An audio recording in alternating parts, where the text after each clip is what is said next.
Hello, welcome to Washington Talk. I'm Young Kim.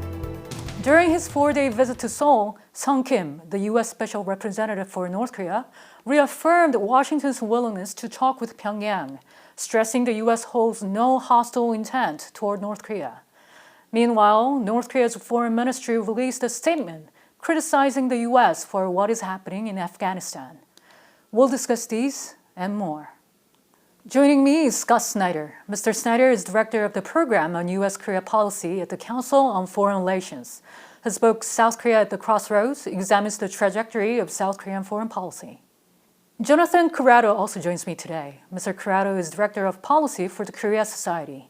He's a non-resident fellow at Pacific Forum and an emerging leader at the National Committee on American Foreign Policy. Welcome to the program. Thank you very much. First of all, Mr. Snyder, the U.S.-South Korea just finished their annual summer joint military drills. Sung Kim's visit took place as the two allies were winding down their joint military exercise. What was the purpose of Sung Kim's second visit in 2 months? Well, the State Department spokesperson said that the purpose was to coordinate closely with its South Korean ally toward the objective of complete denuclearization. But I think that it is also the case that this is a good time for consultations following the military exercises, because historically the period following military exercises is a better moment, a better atmosphere for potential diplomatic engagement with North Korea than is usually the case in advance of exercises. Yeah, I think that Scott hit the nail on the head. The timing speaks volumes about the content of this visit. Since the Biden administration came into the White House, we've seen a couple milestones so far for the alliance. The negotiation of the military cost-sharing deal, the rollout of America's new North Korea policy, the Biden-Moon summit, and now these recent military exercises. I think it was important for America to be shoulder to shoulder with South Korea when it conveyed the message to Pyongyang that these are purely defensive drills, that the U.S. does not have hostile intent towards North Korea, and that the offer to talk is still on the table. And by way of update, we saw this morning an announcement that Sung Kim's counterpart, No Kyu-duk, has a 4-day trip planned to Washington, D.C. starting on Sunday. So a bit of an agenda to build on here. Why is Mr. No Kyu-duk visiting Washington when they had already discussed a number of issues surrounding North Korea, especially on the humanitarian aid? Well, I think the fact that he's coming immediately as a follow-up means that there's an agenda to build on and there's more to work on. I think it's a positive sign that there's continued engagement happening, and it's not just a State Department visit, it's also White House and NSC, so all positive signs. There was definitely an emphasis on humanitarian initiatives this time around, and if we look at the type of projects that are proposed here, these are mostly public health related. That puts them relatively easier on the end of engagement in terms of getting sanctions waivers. So that shows some pragmatism, and it also shows responsiveness to the ongoing problems that are happening in North Korea. Is South Korea's chief nuclear envoy visiting Washington to further discuss humanitarian aid in details? I'm sure that'll be on the agenda. I'm sure that there's probably a broader set of issues for discussion. I'm pretty confident that the Moon administration has higher aspirations than just getting humanitarian aid flowing to North Korea. And we'll have to see how those discussions come out in terms of perhaps any additional initiatives that are intended to try to draw North Korea into diplomatic negotiations. I mean, when we look at the Moon administration's timeline, it does not have that much time left. It also plays into election politics, so there's that to consider as well. But I think there's a hope that there could be something initiated in time to make some progress before the transition, and that's why there's so much activity at this juncture.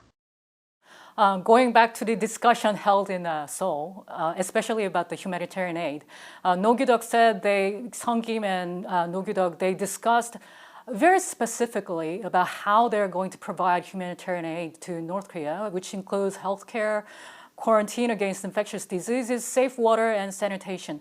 Mr. Corrado, did you think this discussion was held because there was some signals from North Korea that they were willing to accept this? I don't see any signals indicating that there would be receptivity to that type of aid and assistance at this juncture. North Korea has been incredibly reluctant to American and South Korean offers for pandemic-related assistance to this date. But that doesn't mean that it's not worth continuing to try to put that message out there that here's an offer for this type of assistance. It's not tethered to talks. It's not a condition to that you have to restart nuclear negotiations in order to receive this assistance. However, there could be an expectation that we can pave the road to better relations that could kickstart a virtuous cycle, and perhaps that could get us to a place for better conditions to resuming talks. Mr. Snyder, will North Korea respond to this when they continuously has rejected the offers of help from the U.S. and South Korea in the past? Well, one reason why I think that the U.S. and South Korea keep probing is that we don't know when North Korea will say yes. And yet the beginning of any kind of engagement with North Korea is likely to be focused in this humanitarian area. Yeah, I would also note that Sung Kim seems to separate the issue of humanitarian aid from the issue of denuclearization talks in some of his comments. And I think that's the right approach, that the humanitarian space should be separated from denuclearization, although I agree with Jonathan that trying to create the right environment is important, and that humanitarian exchange can be one way of trying to do that. Meanwhile, North Korea has not picked up the phone on its hotline with South Korea. It was apparently in a protest of the joint military exercise between the U.S. and South Korea. And North Korea threatened it will respond to the joint military exercise. Mr. Snyder, North Korea so far has not resorted to provocations, but is it too early to say that? It's very hard to predict the future, but I would say that one defining characteristic of the North Korean approach so far has been to focus on words and not actions. And there are a variety of reasons why North Korea may not want to take actions right now. It's hard to say whether some of them may be technical, since they did declare that they might launch some short-range missiles, or whether they might be political. They see a constraint in terms of the possibility that those actions would actually undermine the prospect for re-engagement, if that's what they are really focusing on and desiring. But I do think that the words were intended to provide a kind of substitute for actions, the way they played out. And I think that most interesting was the coordinated messaging through North Korean ambassadors in various capitals, which kind of seemed like a substitute for an actual action. Mr. Corrado, why do you think North Korea didn't engage in a provocation before or during the military exercise? I think that Scott just summed up all the points that I can make and more. The only thing that I'd like to add is that in terms of the words substituting for actions, there also appeared to be some coordination with Beijing and Moscow here. We saw some statements from Russian and Chinese diplomats last week. They called for relaxation of sanctions, removal of troops, and accusing the U.S. of provoking North Korea. So I see this response as a kind of reaction, although it's certainly in a different category than a weapons test for sure. So do you see the possibility that North Korea might resort to the provocation eventually in a month or two? The door is open to that. I mean, there's never, they didn't shut down the possibility of doing a test, although it would be a surprise to see them do anything larger than a short-range missile test or projectile launch into the sea. That would be surprising to see, and that would be sort of a paradigm shifter and a game changer in terms of how the U.S. and South Korea would have to coordinate their alliance response. Mm-hmm. Well, and in fact, I think that Kim Young-chul projected the likelihood of some kind of provocative response, even though the threat was very vague. And of course, right now, the biggest issue in Washington is what is happening in Afghanistan. And North Korea released a statement regarding this, and it criticized how the U.S. exit from Afghanistan took place. And the statement was mainly channeling what the Chinese Foreign Ministry said about the Afghan situation, but still, it criticized the U.S. in its own words too. Mr. Snyder, what do you think North Korea's intention? Well, solidarity of China would be one, but I think that more importantly, there is a propaganda opportunity for the North Koreans to point to a loss for the United States that they just couldn't refuse to take advantage of. But I think the more interesting question is, how in the world is Kim Jong-un looking at what has happened in Afghanistan? Here, the Taliban has achieved a major objective that is very similar to a long-standing objective of North Korea, and they didn't even need nuclear weapons in order to do it. And so I imagine that there is a lot of study going on in Pyongyang about how did the Taliban do it and what lessons can be learned that could be useful in trying to get U.S. forces off the Korean Peninsula. Mr. Corrado, is North Korea closely watching what is happening in Afghanistan? So I think, first of all, they look at the situation and they see an opportunity, as Scott mentioned, to impugn the credibility of the United States' commitment to its allies. I think certainly there's a very fundamental difference between the United States' relationship with South Korea and its engagement in East Asia and its objective in Afghanistan. Those are two completely different security situations. So the factors for engagement and withdrawal, the American decision calculus is very different from any contingency that could happen on the Korean Peninsula. And I think North Korea knows that. And yeah, just in terms of the propaganda opportunity here, the KCNA article said that the U.S. is the main culprit undermining global peace and security, right? So again, this is just the narrative that North Korea loved every opportunity that it can get to portray this. It's ready and willing to do that. And of course, the goal to reduce the U.S. military footprint and influence projection in East Asia is also consistent with the goals of Beijing and Moscow. So we see lots of overlap there. Is the Afghan situation comparable to the Korean Peninsula? There are many people in South Korea that someday the U.S. troops might be pulling out from the Korean Peninsula as well, just like in Afghanistan. So, I mean, I think the fundamental difference is the nature of a long-standing and dynamic alliance that has lasted over coming up on 70 years. A commitment that, although there has been some discussions about, should there be troop reductions on the peninsula, we saw that previously with the Trump administration and with the Carter administration. There has been some changes in terms of the amount of U.S. troops on the peninsula, but they have stayed there. They have remained there. And this isn't a commitment that is just about military to military.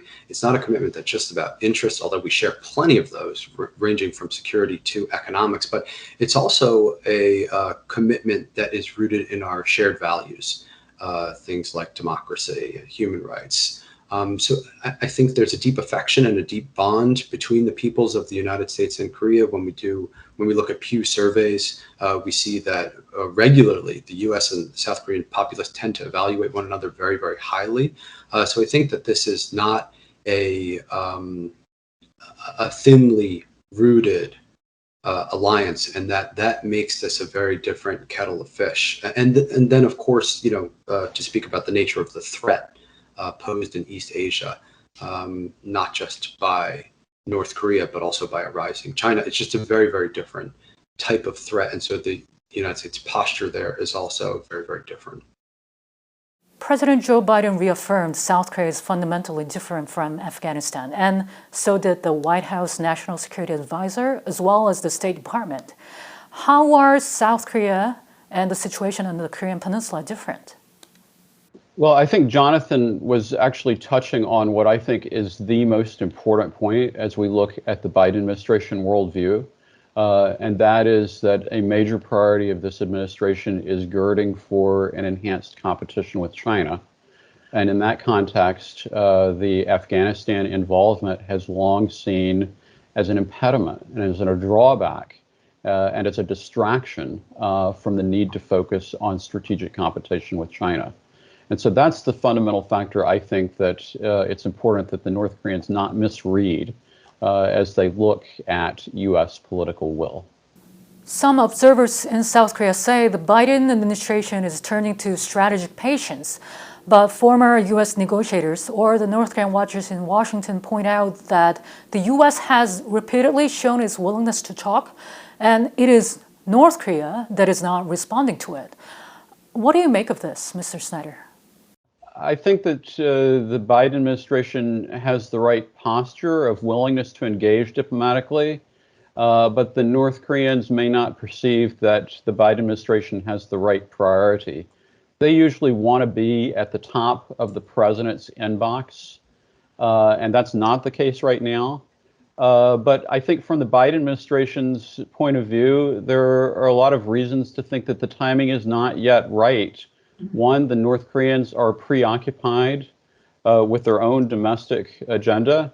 And two, the North Koreans have clearly expressed disinterest in joining the pathway to complete denuclearization. And so that means that the likelihood of success from an engagement at this time appears to be low. And so it's hard to justify pushing this to the top of the president's agenda under these circumstances, but perhaps those circumstances will change. And I think a really interesting question is how is the North Korea policy positioned to try to achieve some of those changes as a prerequisite to pursuing denuclearization talks? Mr. Corrado, as President Biden has got so many issues on his hands, including Afghanistan, is there any risk or possibility of his North Korea strategy appearing to be strategic patience? Yeah, I mean, I think it could certainly appear that way because the U.S. and South Korea are not going to make concessions that hurt the alliance, like ceasing military exercises, merely to enter into talks with North Korea. So there is an element of patience here. But as you pointed out, there's zero barrier of entry for North Korea to enter into the conversation, to come back to the table. But of course, Pyongyang's leadership gets a vote here. And we've seen some media reports that the new UN Security Council panel of experts report is going to show that North Korea is continuing nuclear and missile development despite the pandemic and sanctions. So they're making their choice, in essence. And the U.S. and South Korea, what they're trying to do is convince North Korea to reevaluate that decision. So there's creative thinking about how to create conditions leading to that. I don't think that this is waiting around, but as Scott suggested, North Korea is not yet ready to enter into discussions, which I think the Biden administration is very different from the way that the Trump administration was trying to do leader to leader, which I think is something that Kim Jong-un was willing to go along with. But here at the working group level, it's not going to proceed any further unless there's some serious discussion about all the different baskets that were in the Singapore statement. Mm-hmm. And then really, this is my last question for today. Mr. Corrado first. What could be the next move surrounding North Korea at this moment? Yeah, I mean, I don't have a crystal ball, and I wish I could tell you what the next development is going to be. But I think that there's a danger that, in terms of North Korea's domestic situation, they're undergoing extreme economic hardship. We really do not know what's going on in terms of the pandemic there. They're insisting that there are no cases. As Scott was talking about, the need to get the UN agencies in there is acute. And as time goes on, it only gets more urgent.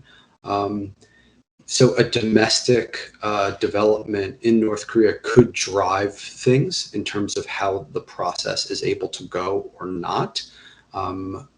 It seems apparent to me that stabilization would be a better foundation. Stabilization of the domestic situation in North Korea would be a better foundation from which to re-enter into discussions.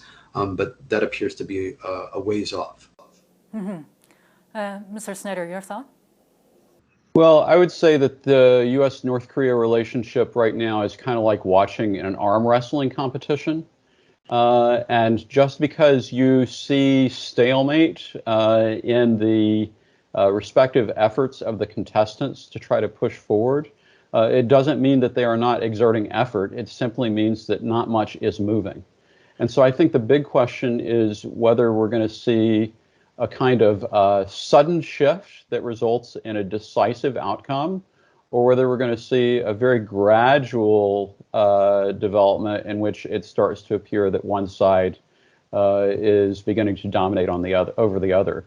And unfortunately, the issue of stalemate is probably largely beyond our control to predict exactly when it will end. But I think that we can be safe in assessing that both sides are exerting their utmost efforts to try to achieve victory. Meanwhile, the North Korean regime will be holding a legislature meeting next month where they are expected to discuss the country's economic difficulties and the plans to overcome them. And it'll be keenly watched whether North Korea will send any signal it is willing to engage with the US anytime soon. Mr. Snyder and Mr. Corrado, thank you so much for being with us today. Thank you for having us. A pleasure. Thank you very much. And that does it for this week's Washington Talk from Voice of America. Please join us again next week for more analysis.